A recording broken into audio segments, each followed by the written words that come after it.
The moment the latest data hit the wire, Vancouver felt like a city standing at the edge of a breaking fault line. The numbers were not a warning anymore. They were the collapse itself. A 59% presale crash. A housing market once propped up by confidence, speculation, and a belief that Vancouver was untouchable, now shaking under a wave of cancellations and buyers walking away before construction even begins.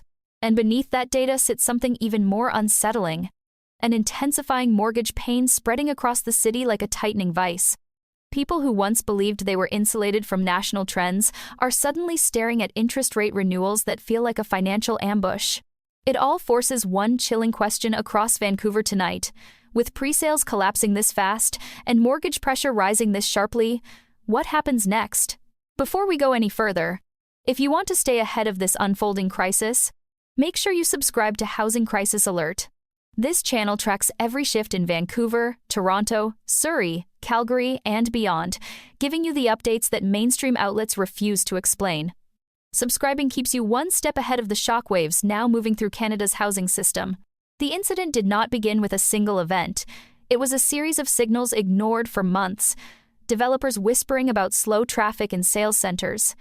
Realtors noticing more price reductions in pre-construction assignments, banks quietly tightening approval standards. Then the public shockwave hit. The presale market, the engine that funds Vancouver's future towers, fell 59% in one quarter. The collapse triggered a wave of internal panic among developers who depend on presales to secure construction financing. Without enough pre-sold units, lenders back away. Without lenders, construction stalls. Without construction, the pipeline dries. And once the pipeline dries, the entire city feels the crack in its foundation. At the center of this unfolding event is a cluster of condo towers planned across downtown Vancouver, Burnaby's Metrotown zone, and Surrey's new growth districts. Many of these projects rely on pre-sales as the lifeblood of their budgets. A drop of 59% is not a slowdown, it is a cardiac arrest. One developer, standing behind a locked sales gallery, admitted anonymously that they were weeks away from canceling a high-rise that had been aggressively marketed just last year. They described the environment as a storm we can no longer pretend isn't here. If developers are speaking in fear, you know the rupture is serious. The immediate reaction spread quickly. Buyers who had placed deposits began calling their agents, trying to negotiate extensions or even exit clauses. Assignment listings surged. And the panic bled into active sellers, who suddenly realized that if pre-construction the future was dying, then resale, the present, might be next. Vancouver's mayor faced a swarm of reporters, deflecting questions about whether the city's growth strategy was now at risk. He insisted that fundamentals remained strong, but his tone betrayed a tension beneath the surface. The premier, confronted at a separate press event, emphasized affordability programs, but when asked directly whether the presale collapse would derail future supply, he admitted the situation was concerning. Concerning is political language for, we do not know how bad this might get. Meanwhile, the real shock rippled through everyday residents. Those renewing mortgages at rates double or triple what they paid 5 years ago suddenly saw the presale crash as a sign that even the city's seemingly unstoppable condo machine was vulnerable. Social media lit up with comments from homeowners wondering if their property values would finally start to fall. Renters feared that stalled construction would choke future supply, pushing rents even higher. Investors whispered about pausing purchases. And for the first time in years, the narrative shifted. Vancouver no longer looked invincible. Financial institutions moved fast. Lenders across British Columbia reassessed risk profiles for pre-construction loans. Smaller developers found themselves in tense meetings, presenting revised timelines, reworked budgets, and new projections that looked far less optimistic. Banks do not wait for panic, they respond to it before anyone else sees it coming. And with presales crashing 59%, the math simply no longer worked for many developments. On the ground, the effects became visible within days. Construction sites that had been bustling weeks earlier slowed as crews awaited confirmation that financing would continue. Sales offices that once filled with eager buyers now sat half empty. Marketing campaigns toned down their language, focusing on stability and long-term value, signaling desperation behind polished graphics and smiling families. What makes this moment uniquely dangerous is that Vancouver relies heavily on pre-sales to fund construction. Unlike cities where developers build first and sell later, Vancouver's ecosystem is built around pre-selling units years before completion. A 59% collapse is not merely a bad number, it threatens the core mechanism holding the city's housing machine together. People living in neighborhoods like Yaletown, Brentwood, Guildford, and Metrotown felt the shift. The quiet panic seeped into conversations in cafes, workplaces, and family kitchens. You could feel the anxiety in the air. The realization that this was not just another headline, it was a breaking point. And looming above it all is mortgage pain, a silent but deadly force squeezing homeowners across the region. Families who stretched to their limit to buy during the low-interest era now face renewals that could increase payments by thousands per month. And when pre-sales collapse at the same time as mortgage renewals surge, it forms a dangerous equation. Falling confidence plus rising financial pressure equals a market primed for systemic instability. As these pressures converged, the question became unavoidable. Is this the beginning of a deeper unraveling? Or merely the first visible crack in a much larger collapse? The answer lies not only in the fear rising among homeowners and investors, but in the data buried beneath the headlines, data most analysts avoid discussing because of what it implies. Right now, Vancouver is experiencing an incident that will echo across British Columbia, shaping the months ahead in ways few are prepared for. And as we move deeper into this crisis, the next voices we hear will not be politicians or analysts, they will be the residents caught in the middle, the people feeling the financial and emotional cost firsthand. The first voices to rise out of Vancouver's presale collapse were not experts or market analysts. They were ordinary residents suddenly thrust into financial uncertainty. These voices, fragile and tense, began echoing through the city like quiet alarms that no one could turn off. A father in East Vancouver, holding a mortgage he once believed he could manage, spoke with a tremor in his voice as he explained how his renewal letter brought him to the brink of panic. "My payment was $2,100, he said, "and now they want $3,700. I don't know how we're supposed to survive this. I don't know how anybody is." His words were not dramatic. They were simply exhausted, spoken by someone realizing that the home he fought so hard to keep was quietly slipping away from him. A young couple near Metrotown described the moment they realized their presale purchase, something they had saved for over 4 years, might not even materialize. "We didn't buy to flip," the woman explained. "We bought because we believed building equity was the only way forward for us. Now we're being told the project might pause. And the bank says our pre-approval expired. I can't sleep anymore. Every night I'm just waiting for the worst email of my life." In Surrey, a renter named Luis described the panic he felt watching stalled construction sites near his neighborhood. "I've been here 15 years. I've watched rent go up every single year. The only thing giving me hope was these new buildings going up because more supply means less pressure. Now those cranes are just stopped. It feels like we're being squeezed from every direction." Their voices reveal something deeper than financial stress. They reveal fear of collapse, fear that Vancouver, long considered unbreakable, is now cracking in slow motion. And when residents begin speaking in this tone, when the pain is no longer theoretical but deeply personal, it signals that the crisis is not merely economic, it is emotional, it is psychological, it is lived. Then came the investors, not the wealthy speculators of the past decade, but the small-scale buyers who purchased one pre-construction unit as a plan for retirement. One investor confessed that he could not assign his purchase, even after slashing the price twice. "Nobody wants it," he said, shaking his head. "Nobody wants to touch a presale anymore. It's like trying to sell sand in a desert. There's just too much of it and no one needs any."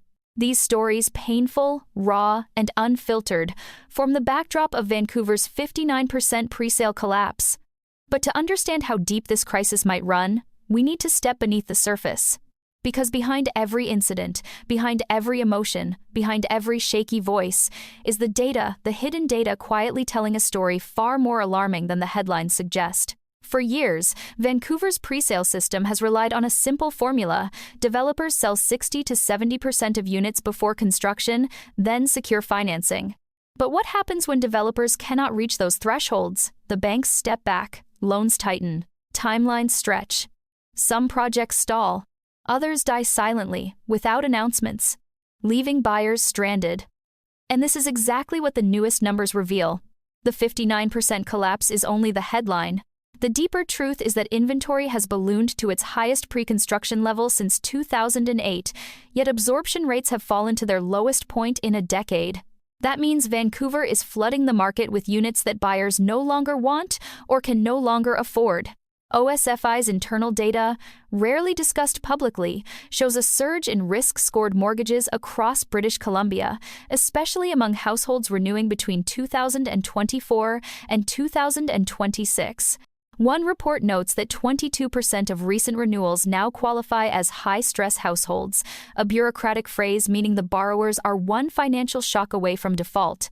But perhaps the most chilling data comes from CMHC's latest analysis. They found that mortgage-carrying households in Vancouver are now spending up to 64% of their income on housing, far beyond what any financial institution considers sustainable. These are not people living in luxury. These are average residents, families with kids, dual-income couples, long-term homeowners being pulled into financial quicksand. Another dataset, not widely shared, shows a spike in early-stage delinquencies on variable-rate mortgages. While the delinquency rate remains low in absolute terms, the growth is what matters. A rise of 40% in just 6 months suggests that borrowers are beginning to buckle under the weight of rapid interest increases. And once delinquencies start, they can accelerate quickly.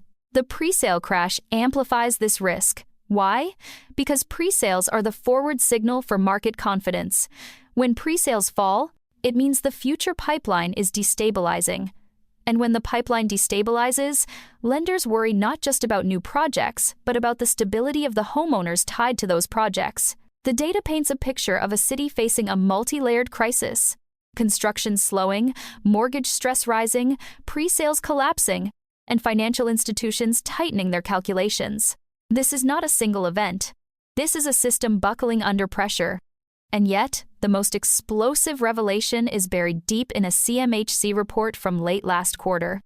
They observed that thousands of Vancouver condos units already under construction no longer meet the original financing assumptions used when the projects were approved. In simple terms, the math used to justify building those towers may no longer work. If enough financing models fall below viability thresholds, the city could see a wave of project delays or cancellations far larger than anything currently reported. That is the hidden danger. The danger CHR rarely talks about. The danger that sits beneath the numbers, beneath the headlines, beneath the public statements from politicians trying to calm a nervous population. The real story is not just the 59% presale collapse, it is what that collapse triggers across the entire system. We are now seeing developers quietly adjusting their pro formas to reflect higher construction costs, lower presale demand, and tighter lending terms. Some have already removed listings from MLS, an early sign that they may be preparing to shelve projects. Others are reducing unit counts, hoping a smaller tower will meet the bank's updated risk models.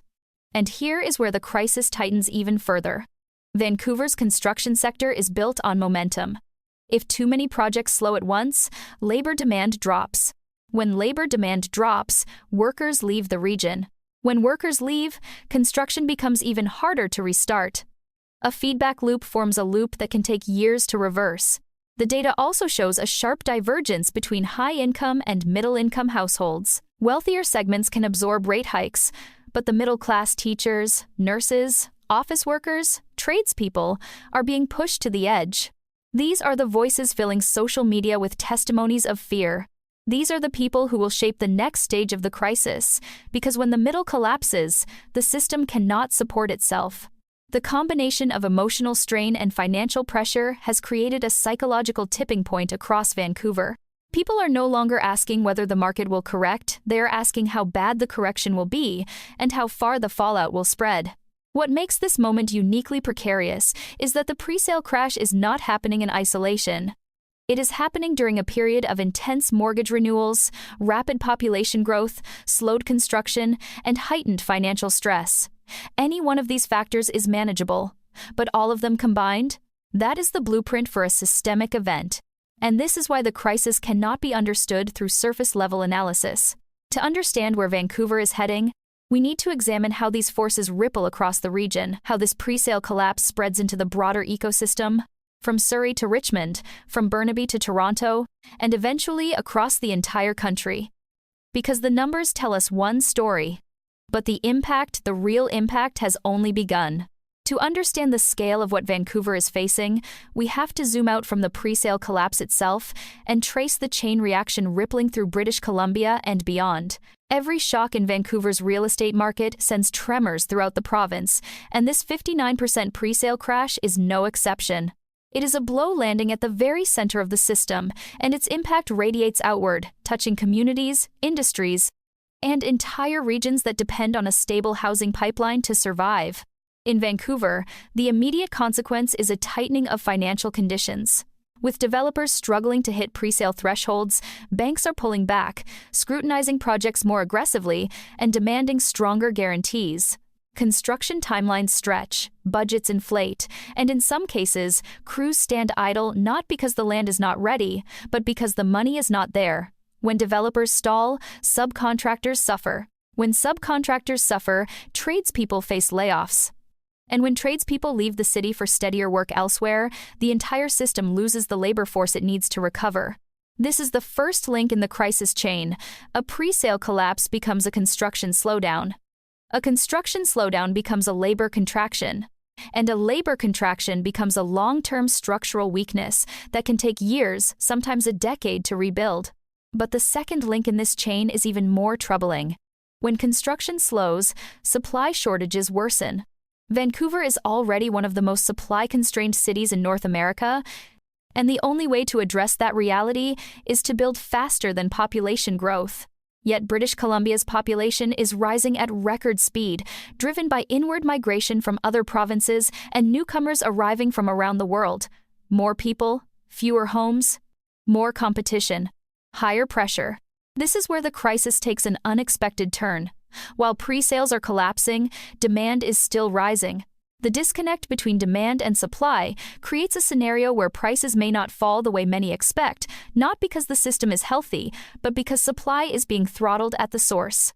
A presale collapse does not automatically trigger lower prices. Instead, it creates volatility, uncertainty, and in many cases, extreme imbalance.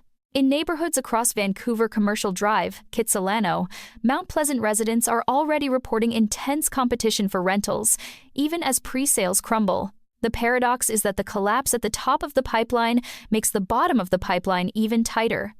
And renters, who have no insulation from market instability, feel the pain first. The third link in the chain reaches beyond Vancouver, spreading into the cities that orbit it. Surrey, Richmond, Burnaby, each of these municipalities depends heavily on pre-construction activity to fuel local economies. Surrey has been one of the fastest-growing cities in Canada, with multiple high-density developments planned around the SkyTrain expansion.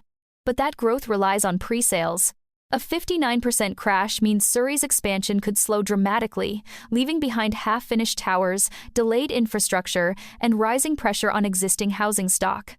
Richmond's market, shaped by years of foreign capital inflows, is also vulnerable.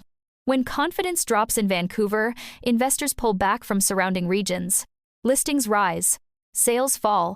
Municipal budgets reliant on development-related revenue begin to strain. Burnaby faces the same risk. Metrotown's transformation into a high-density core depends on consistent pre-construction momentum. Without it, the entire vision slows to a crawl. And then comes Toronto. Toronto is not geographically connected to Vancouver, but the markets are psychologically linked. When Vancouver's presale market collapses, Toronto's developers, lenders, and buyers pay attention. Presale demand in Toronto has softened in recent months, and the Vancouver collapse acts as a warning sign. A 59% drop in one city can become a 20% drop in another, and a 20% drop under the right conditions can become a cascading loss of confidence.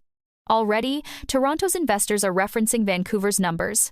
Social media threads are filled with people wondering whether a similar collapse is coming to Ontario, and when buyers hesitate, presales fall. When presales fall in Toronto, the same cycle begins. Construction delays, financing friction, rising pressure on the rental market, and heightened mortgage stress. Even banks, normally cautious with their forecasts, are quietly preparing for tighter lending conditions nationwide. Several insiders have mentioned that lending policies used in British Columbia are now being reviewed for Ontario. What begins as a Vancouver crisis becomes a national recalibration. And that brings us to the final and most important link in this crisis chain: mortgage renewals. The mortgage pain spreading across British Columbia is not isolated.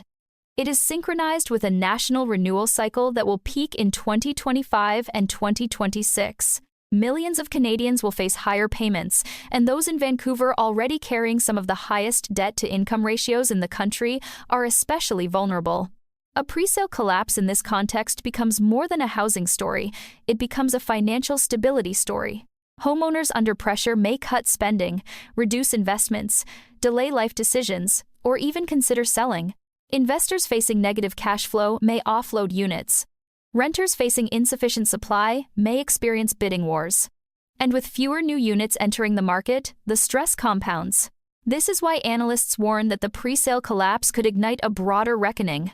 Not because buildings will suddenly fall in price, but because the system is destabilized from multiple angles simultaneously: energy prices, population growth, construction costs, lending policy shifts, and mortgage stress. Vancouver is the epicenter, but the aftershocks spread province-wide, then cross the Rockies, then reach Toronto, Calgary, and eventually the national housing narrative itself. The systemic impact is not measured only in dollars. It is measured in confidence.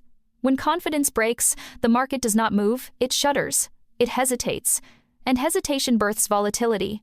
All of this leads to one inescapable conclusion: this presale collapse is not merely a number, it is the beginning of a larger story still unfolding. A story of a city under intense pressure, a province struggling to keep up, and a country quietly entering one of the most complex housing periods in its history. And now, we arrive at the final moment of this report, the reckoning that Vancouver may be heading toward.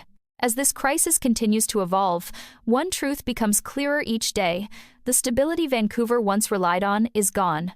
The certainty that construction would continue, that pre-sales would always find buyers, that mortgage renewals would remain manageable, that certainty has dissolved.